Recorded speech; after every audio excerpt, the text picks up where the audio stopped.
어디든 누구든 그냥 달려갑니다. 시시콜콜 택시!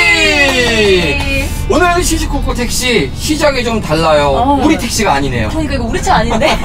되게 낯설어요. 그러게. 네. 오랜만에 만나니까 이 두 분 반갑기도 하지만 앞에서 좀 고생도 하시네. 그러니까요. 새로운 기사님. 그래요. 우리 김선희 활동가님 그리고 송정현 활동가님 두 분 반갑습니다. 네, 반갑습니다. 네, 오랜만에 두 분 만나니까 일단 반가워요. 네. 어떻게 지내셨는지 근황부터 들어볼게요. 우리 김선희 활동가님 어떻게 지내셨어요? 네, 저는 뭐 늘상 바쁘게 또 현안을 따라다니면서 네. 즐겁고 또 재밌게 보내왔지만 또 얼마 전부터는 몸이 좀 안 좋아서 네, 병원 생활도 좀 하고 그랬습니다. 아이고, 그래도 저희가 뭐 근황은 듣고 있었습니다. 되게 바쁘게 활동하고 계시는 거. 네. 바쁘게 활동하시려면은 건강 진짜 잘 챙기셔야 될 것 같아요, 활동가님. 네. 이번 기회로 제가 건강을 좀 챙겨가면서 활동을 해야 되겠습니다. 그러니까요. 우리 송정현 활동가님은 어떻게 지내셨어요? 저도 바쁘게 지냈고요. 얼마 전에 저도 그 몸에 돌이 좀 생겨서 고생했죠. 아유, 다들 왜 아프고 그러세요? 그러게 말이야. 오늘 사실 저희 택시와는 다르게 평소에 우리 저기 송정현 활동가가 이동할 때 이제 타고 다니는 장애인분들을 위한 차량이잖아요. 이 안에 좀 타보니까 어떤 것 같아요? 사실 전 처음 타봤는데 네. 이렇게 전동 휠체어를 고정시켜서 그래도 안전하게 움직일 수 있는 이 수단이 사실 진짜 너무 없다는 얘기를 제가 나눴었는데 그래요. 이렇게 또 보니까 되게 좀 신기하기도 하고 좀 다행이라는 생각도 들어요. 그래요. 평소에 어떻게 운행하시고 어떻게 다니시나 궁금했었는데 아 이랬었구나 라는 생각이 듭니다. 두 분 만나서 저희가 반가운 마음은 들지만 사실 오늘 나눠야 될 이야기들이 좀 무거운 이야기들도 분명히 있거든요. 맞아요. 저희가 장소를 옮겨서 좀 다양한 이야기들을 나눠보도록 하겠습니다. 네. 네. 활동가님 안전운행 부탁드려요. 네, 열심히 하겠습니다. 출발! 출발. 무더운 여름, 다시 거리로 나온 장애인들. 이들은 왜 힘든 집회를 해야 했을까요? 아무것도 할 수 없고 누구도 지켜주지 않는 시간. 매일 죽음의 공포와 마주하는 밤. 이런 두려움을 우리는 단 한 번이라도 진지하게 마주한 적이 있을까요? 이런 위험을 막고자 시작한 장애인 24시간 활동 지원 서비스. 포항시의 적지 않은 지원에도 불구하고 아직 풀어야 할 숙제들이 남았다고 하는데요. 지금 시시콜콜 택시가 달려가 봅니다.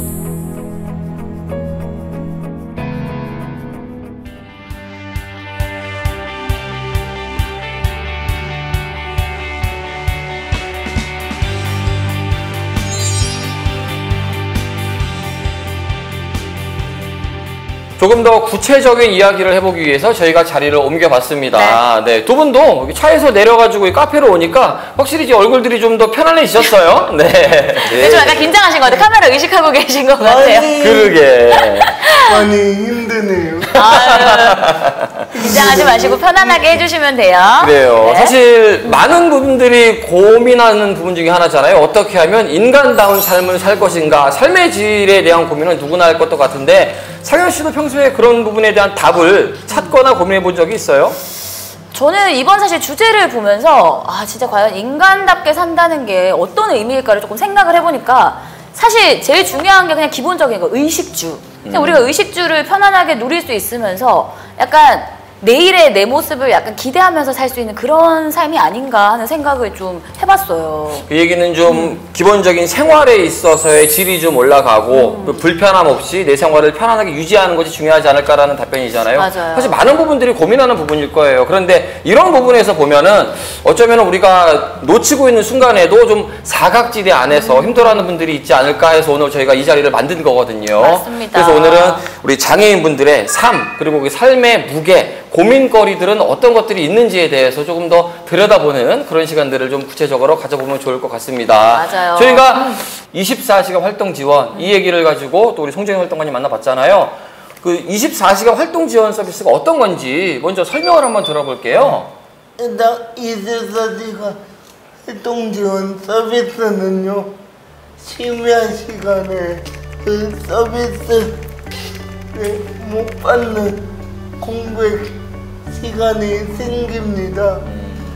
위험성이 좀 크다는 얘기죠. 그래서 좀 돌봄으로라도 해결해 보고자 저희가 작년에 포항시에 요구를 했었고, 현재까지는 10분이 그런 서비스를 받으면서 그래도 안전하게 생활하고 계십니다. 보건복지부, 그게 정부에서 지원하는 그 활동 지원 시간은 딱 야간 시간을 제외한 시간이거든요. 480시간 정도인데 저희가 작년에 이런 요구를 할 때 이런 질문들을 많이 받았어요. 네. 자는 시간을 왜 지원을 해야 되느냐라는 질문을 많이 받았었는데, 자는 시간에 아마 비장애인 분들도 마찬가지겠지만 위급한 상황들이 많이 일어날 수 있거든요.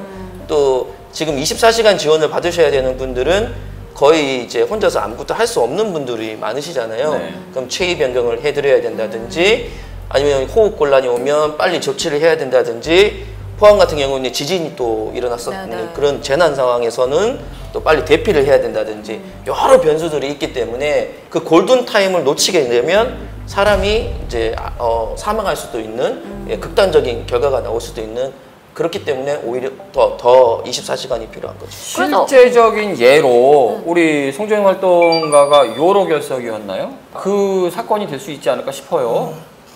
질문을 해주시니까 그때 기억이 떠오르는데, 그 순간에는 이대로 제 인생이 여기서 끝나겠구나, 진짜 섬뜩하고 진짜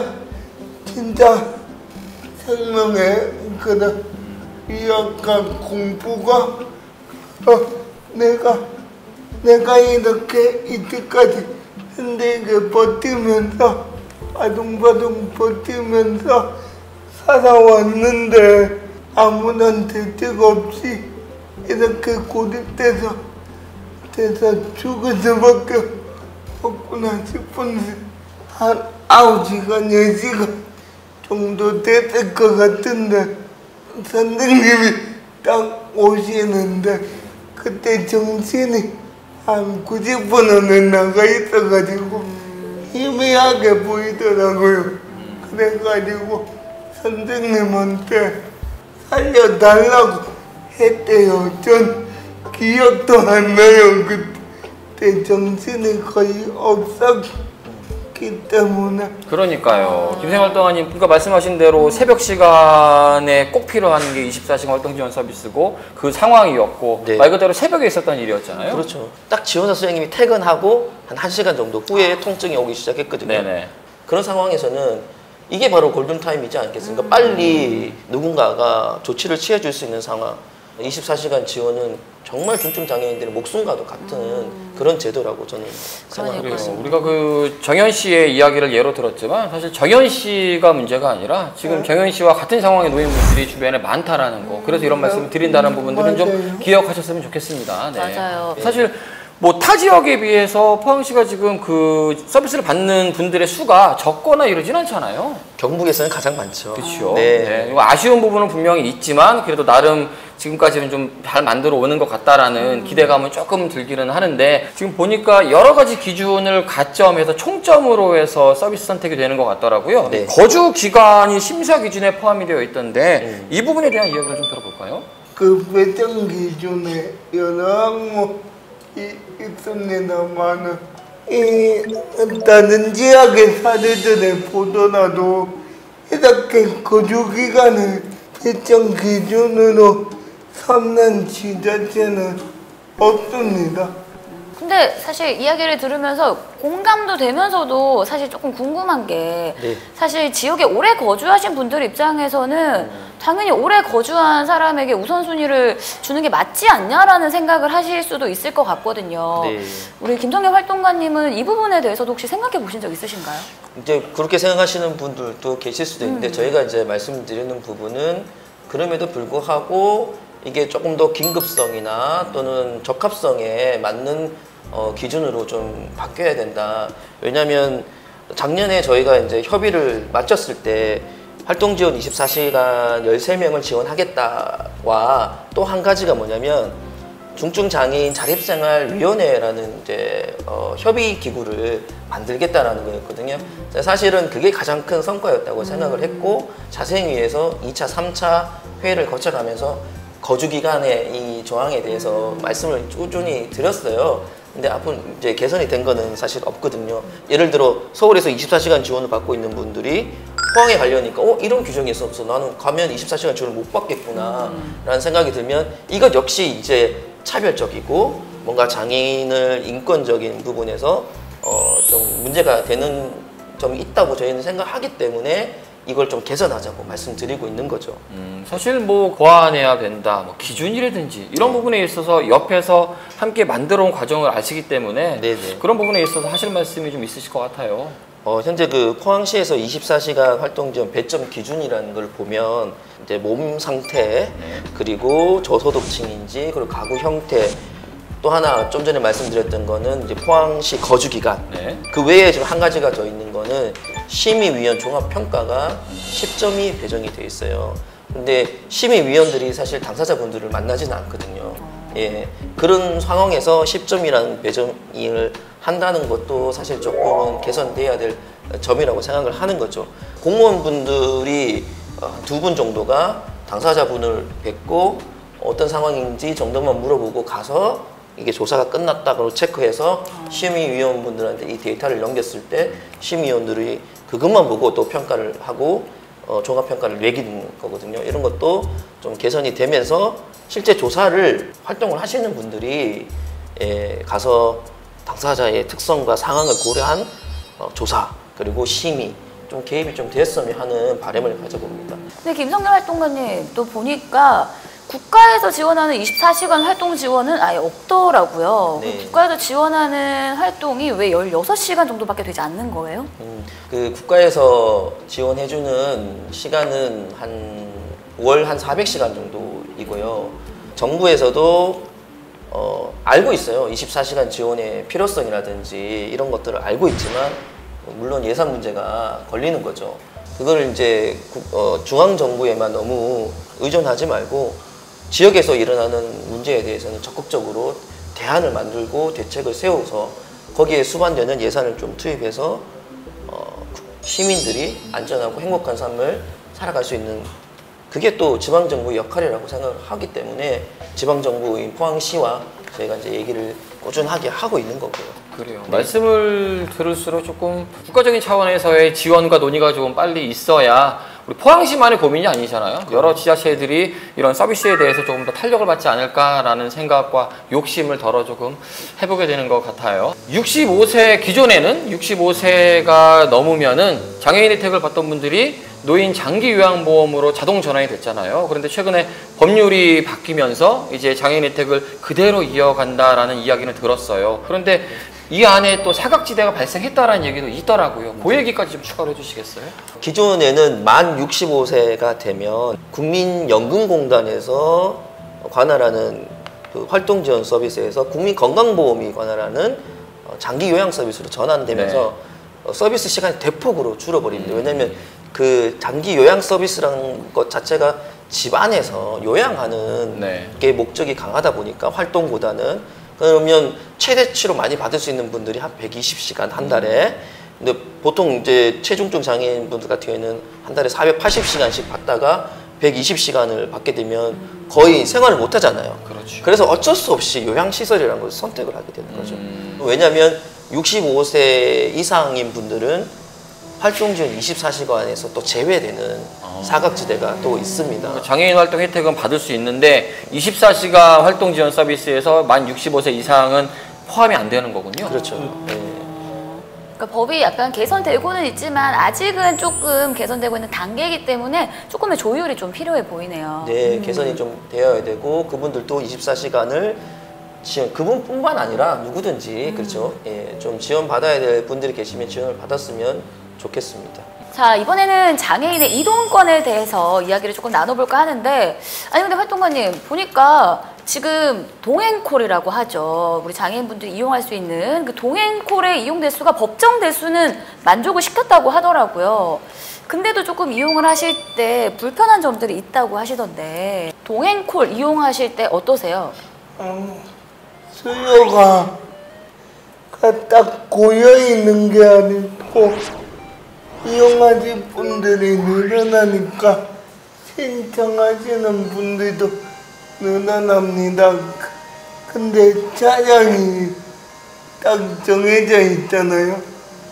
이용자들은 그 기다리는 시간에 지쳐갖고 예민해지고, 그리고 또 기사님들은 하루에 한 분은 콜이 3건 이상은 들어온다고 하시더라고요.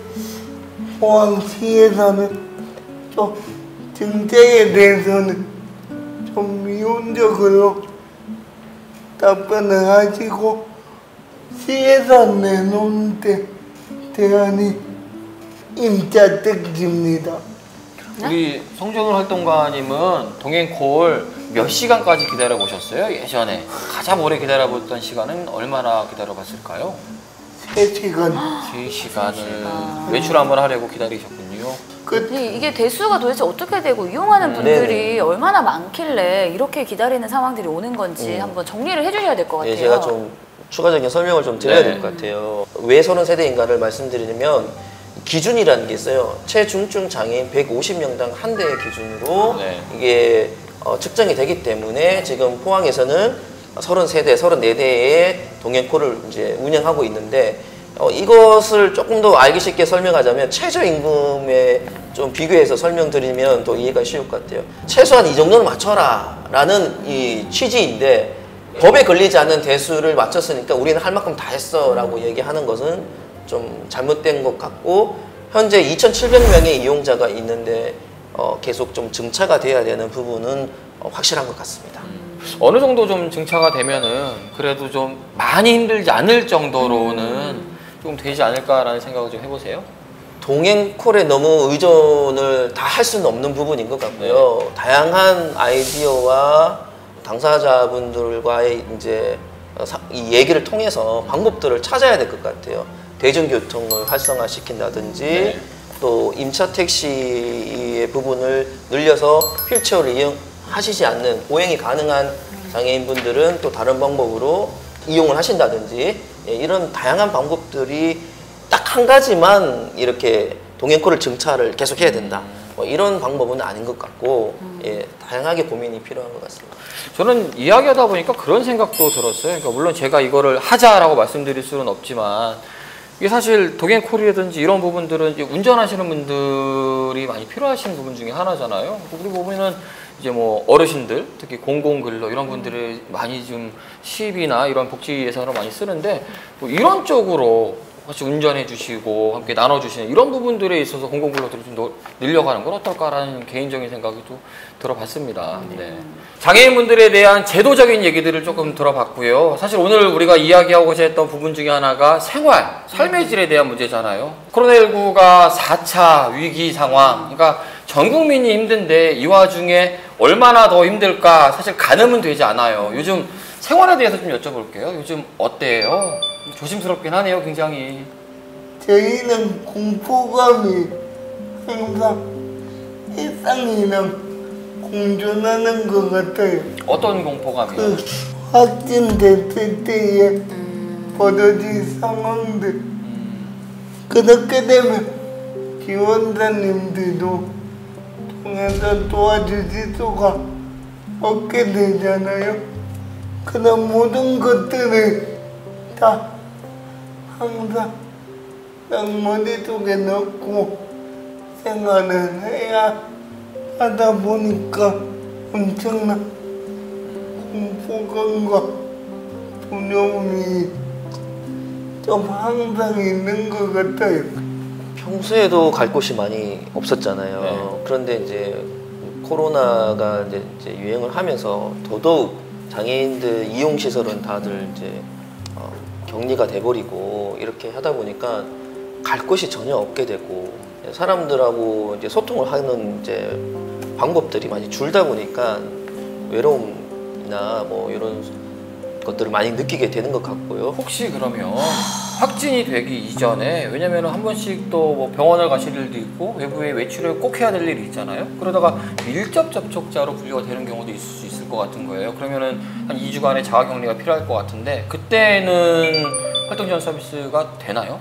일단 형식적으로 보건복지부에서 작년에 부랴부랴 서비스 지침을 내려보내긴 했어요. 돌봄의 공백은 끊기지 않도록 하겠다. 그게 그런데 핵심이죠. 예, 구체적으로 그럼 누가 들어갈 것 같은데 그러니까요. 이런 계획은 이제 형식적인 계획만 있다는 거죠. 그러니까 사실 자가격리 기간이 2주지만 마지막에 이제 나오기 전에 다시 검사를 해서 그게 또 음성이라는 결과가 나와야지 마음을 놓고 나올 수가 있는 건데 사실 그렇게 격리하다가 갑자기 다시 양성 판정을 받는 분들도 계시더라고요. 그러니까 사실 누군가가 들어가서 사실 케어를 하기도 굉장히 솔직히 애매하긴 해요. 네, 누가 들어가겠어요? 그러니까요. 예, 거기에 대해서 공적인 활동 지원 시스템이 필요한 부분이죠. 지금은 어렵다, 전부 이제 네. 민간에 맡기고 있는 차원이다 보니까. 네. 어렵네요. 진짜 어렵네요, 네. 이거는.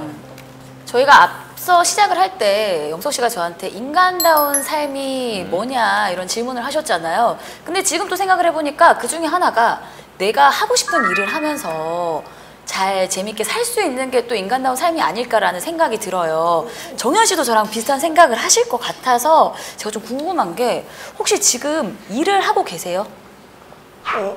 예, 일을 하고 계세요? 저희가 소개드릴 때 포항 장애인 자립생활센터 활동가라고 소개드렸잖아요. 네. 운이 좋게도 그래도 자립생활센터를 만나서 직업으로 생각하고 열심히 하고 있어요. 근데 사실 이렇게 중증 장애인 분들이 구직 활동을 하는 게 쉬운 일은 아니잖아요, 활동가님. 네. 네. 절대적으로 일자리의 폭이 좁고요. 장애인 단체나 뭐 장애인 시설에서 하고 있는 공공 일자리, 이런 일자리를 이제 하는 당사자분들이 대부분이죠. 예. 근데 이런 것들은 사실은 본인이 하고 싶은 일도 아니고 꿈을 키울 수 있는 일도 아니거든요. 근데 이런 것들이 또 뭐 잘못됐다 뭐 이렇게 하기보다는 그런 활동도 할 수 있는 조건이라면 또 좋긴 한데 서울에서는 권리 중심형 일자리 사업을 하고 있어요. 네. 이거는 어떤 거냐면 기존에는 우리가 노동에 사람이 맞췄거든요. 근데 이건 좀 역순으로 사람의 노동이 맞추는 거예요. 예를 들어 지금 송정현 활동가님이 활동하고 있는 지금 아까 전에 말씀하셨던 그런 일 네. 사실은 무급이거든요. 만약 송정현 활동가님께서 서울에 가서 이 권리 중심형 일자리로 이 일을 하게 되면 급여를 받아요. 왜냐하면 사회를 개선하고 복지의 어떤 그 노력을 하는 걸로 인정을 하는 거죠. 예, 그렇기 때문에 누구보다도 사회복지사의 역할을 하고 있다라고 해서 급여가 이제 드릴 수 있는 그런 조건이 되는데 포항도 이런 권리 중심형의 일자리를 좀 벤치마킹을 해서 좀 늘렸으면 하는 바람이 있어요. 문화예술 활동적인 부분에 권리 중심의 일자리도 있는데 예를 들어 캐스터넷인가 이렇게 치는 악기 있잖아요. 요거를 할 수 있는 분이 계세요. 이 분이 이거를 합주를 할 때 하면서 이거를 문화예술 활동으로 인정을 받으면서 노동의 대가로 급여를 받는 이런 사례도 있거든요. 저는 이런 권리 중심의 일자리가 왜 중요하다고 생각하냐면 배제되어 있지 않았어요. 함께 할 수 있는 그 틀을 만들어 줬다고 생각하기 때문에 요거를 좀 많이 발전시키면서 지역의 인식도 많이 달라졌으면 하는 바람이 있습니다. 활동가님, 근데 얼마 전에 기자회견을 또 하셨다고 들었거든요. 네. 어떤 내용을 주로 다루셨던 거예요? 옆에 계시는 송정영 활동가님 얘기를 어렵게 좀 꺼내기 위해서 기자회견을 했고요. 좀 전에도 말씀드렸다시피 송정영 활동가님께서는 하루에 15시간 정도의 활동 지원을 받고 난 이후에 야간 시간에는 혼자 계시거든요. 제가 오늘 좀 들고 나왔는데요. 이게 석인용 기저귀예요. 네. 이 석인용 기저귀, 저도 애 아빠여서 잘 알고 있는데 일회용이에요. 그렇죠. 한번 이제 볼일을 보면 갈아줘야 되는 게 당연한 건데 그 옆에서 도와줄 사람이 없다 보니까 지금 아마 지금 앉아 계시는 것도 되게 힘드실 거예요. 왜냐면 이제 학문 쪽으로 생식기 쪽으로 지금 많이 헐어 계시거든요. 네. 그래서 이런 것들을 본인 얘기여서 사실은 이렇게 얘기를 기자회견까지 열면서 하기가 꼭 뭐 해달라 이런 얘기처럼 들려서 뭐 좀 망설였다가 오해가 되실까 봐. 예. 네. 그게 아니라 나 같은 상황이 있는 사람도 앞으로는 좀 개선돼야 된다라는 취지로 기자회견을 열었고 포항시와 면담을 좀 여러 차례 가졌어요. 그리고 긴급 구제 요청도 좀 드렸는데 포항시의 입장은 활동 지원 24시간을 계획대로 또 하고 있고 그러다 보니까 좀 탈락이 된 거죠. 네. 예, 올해 신청을 했었는데 탈락이 되어가지고 7월 28일 날 국가인권위원회에 포항시를 상대로 긴급 진정을 넣고 기다리고 있는 중입니다. 그러니까 사실 오해하실지 모를까봐 조심스러운 것 같아요. 우리 송정영 활동가님께서는 장애인이시지만 활동가시거든요. 사실 이렇게 방송에 나오셔서 이야기를 하는 것이 활동가로서의 역할이기도 하고 굉장히 많은 용기를 내셨다라는 부분을 꼭 한번 기억해 주셨으면 좋겠다. 더불어서 또 다른 분들이 똑같은 혜택에 있어서 배제될까봐 그런 사각지대가 생길까봐 한 번 더 목소리를 내신 거잖아요. 용기라고 생각해 주셨으면 좋을 것 같네요. 마지막으로 남기시고 싶은 말씀들 있으면 한마디씩 부탁드리겠습니다. 먼저 우리 송정영 활동가님부터. 여러분들께 한 가지는 꼭 좀 말씀드리고 싶었던 게 저희 두 사람뿐만 아니고 저희와 함께 하고 있는 동료들 모두가 고생하는 모습을 이제는 더 이상 볼 수 없어서 가슴이 너무 아파서 저희가 두 번째나마 여러분들께 얘기를 좀 드리고 싶었던 거고요. 한 지역에서 살고 있는 시민으로서 너무 절박하고 힘든 나머지 이렇게 나와서 말씀드리고자 했다는 것, 저희들의 이 마음 하나만큼은 좀 부디 전달되었으면 좋겠고 앞으로도 열심히 활동해 나갈 테니까 마음만이라도 함께 해주시면 진짜 감사드리겠습니다. 네, 다시 말씀드리지만 우리 송정영 활동가님은 장애인이시기도 하시지만 활동가세요. 그렇기 때문에 본인의 이야기보다도 우리 지역의 많은 분들에 대해서 조금 더 생각해 주셨으면 하는 활동가로서의 입장을 말씀하신 것 같아요.